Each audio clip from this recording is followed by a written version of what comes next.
welcome back to the Deep Dive.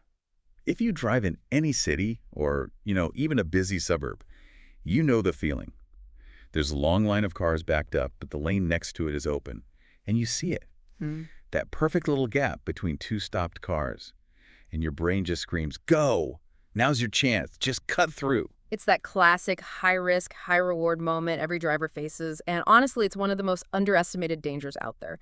Most drivers think it's all about being quick, about fast reflexes, but our sources today show it's much more about precise analysis. So our mission is to move you past just that gut feeling. We want to give you the tools to actually reduce your risk by understanding the physics of it, how visibility, timing, and spatial awareness all play a critical role. Yeah, let's define what we mean by a cut-through, because it sounds so simple, but physics are, well, they're brutal.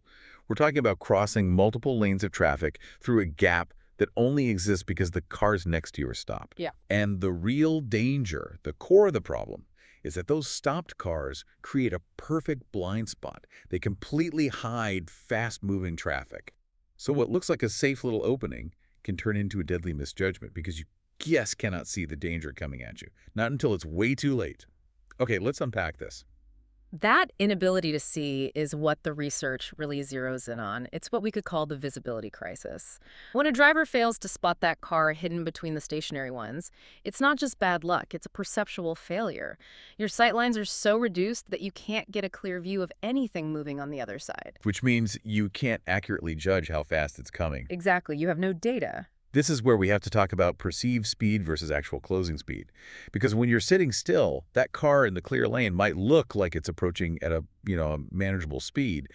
But because of motion parallax, that thing where closer objects seem to move faster, your judgment gets completely skewed when the car is hidden until the last second. Right. Suddenly, that car going 40 miles an hour has closed the gap way faster than your brain can even process. So how do timing and judgment really play into whether this move succeeds or, ends in disaster? Well, the stakes demand more than just quick reflexes. They demand a really deep, almost subconscious understanding of physics. We're talking about reaction time, stopping distance, all of it. The sources are clear. Precise timing and accurate speed assessment are what make the difference. But the problem is you're making that calculation without the visual information you need. Okay, so to make this a bit more concrete, the sources actually break these accidents down into specific scenarios, right? That really helps show how that gap creates the misjudgment. Yes, there are two main categories where this happens. The first one is what they call the opposite side scenario. Okay. So picture this. You're turning left from a side street or maybe pulling out of a driveway. You go through a gap in the stopped lanes closest to you. But then you get hit by a vehicle that's traveling in the same direction as those stopped cars, but in an open, faster lane. Ah, the lane closest to the median, maybe? Exactly. The stopped cars created a perfect shield, hiding that oncoming vehicle. And that often leads to a really high-speed T-bone collision. So that's the classic case. A driver trying to cross a big road, can't see past a huge truck in the next lane, and just goes for it. Precisely. And the second one is the same side scenario. In this case, the car cutting across starts from the same side of the road as the stopped traffic. Maybe they're pulling out of a parking spot, trying to get to the far lane. They cut across the stopped cars and collide with a vehicle that's moving in that open lane. Both of these scenarios, they share one really terrifying thing in common. What's that? The driver used the gap in stationary traffic as an opportunity when really it was a trap that compromised their ability to see what was actually happening. Here's where it gets really interesting. So that covers the immediate, the physical danger of the crash. But the sources also talk about the other consequences, right? This isn't just about the wreck itself. That's a vital point.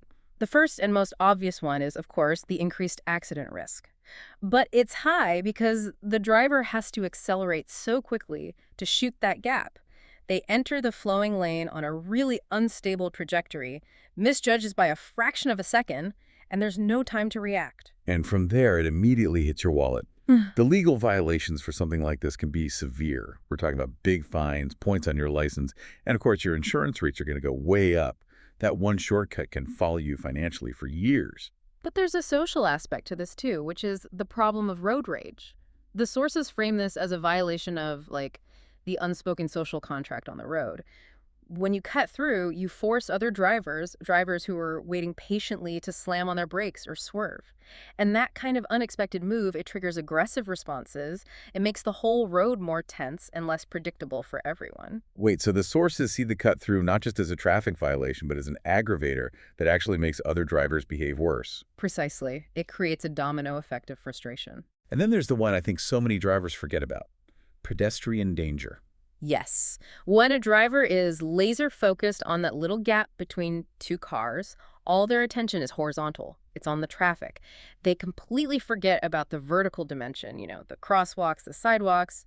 A pedestrian might see that line of stopped cars and think it's safe to cross in front of them. Only to have a car suddenly shoot out of that gap, completely blind to them. At the end of the day, the analysis is pretty clear. Cutting through traffic is dangerous because it puts one driver's convenience over the safety of the entire system. Okay, so that brings us to the solutions. Because sometimes you do have to cross traffic, like making a left turn. How do you do it safely? Right. We need to pivot to the actionable guidelines. This is for what we call a right-angle crossing. First, and this is absolutely non-negotiable, you need clear visibility. An unobstructed view in both directions. If you're near a curve, a hill, or even just a big delivery truck, you cannot go, period. You wait or you find another route. And you have to obey the rules. Which sounds basic, but it's more than just stop signs. It's about communicating your intent, right?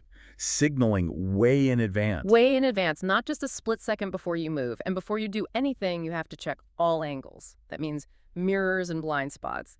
You're looking for cars, sure, but also for cyclists or motorcyclists who might be lane splitting. Okay, so that's the setup. What about the actual move, the judgment and execution of it? The sources are very specific about what makes a safe traffic gap. They are. And here's the benchmark. The gap has to be large enough for you to complete the entire maneuver without causing oncoming traffic to slow down or stop abruptly.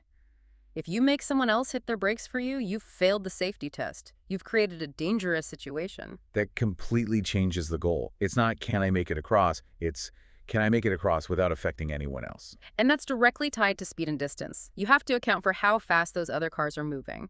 Faster traffic means you need a much, much bigger gap. And once you go, you go.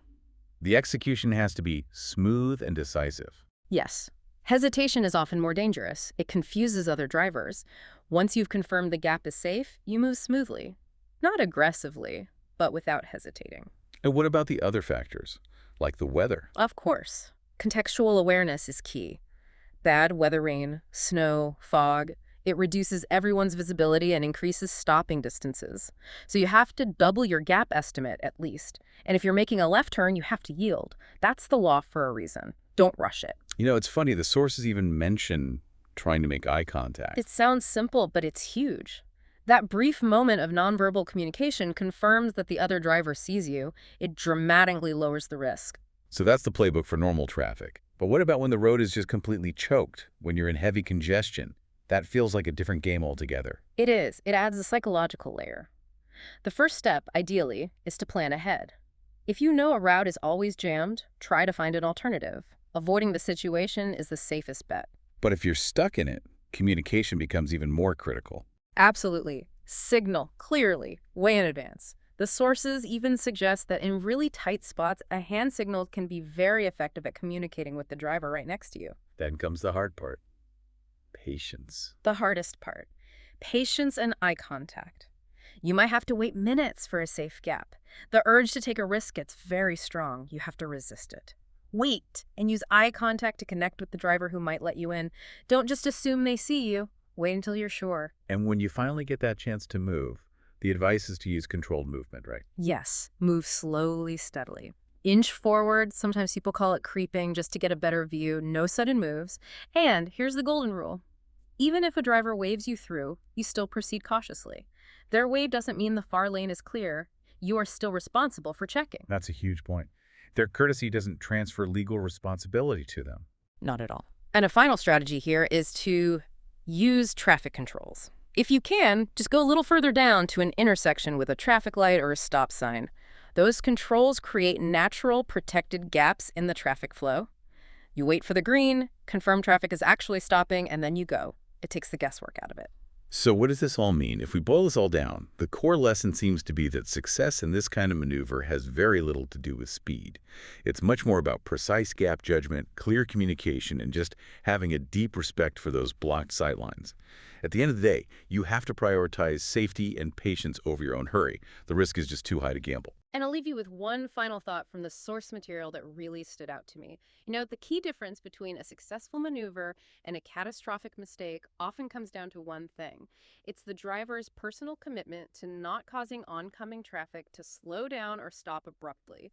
If you make that your standard, not getting across but not impacting others, it changes everything.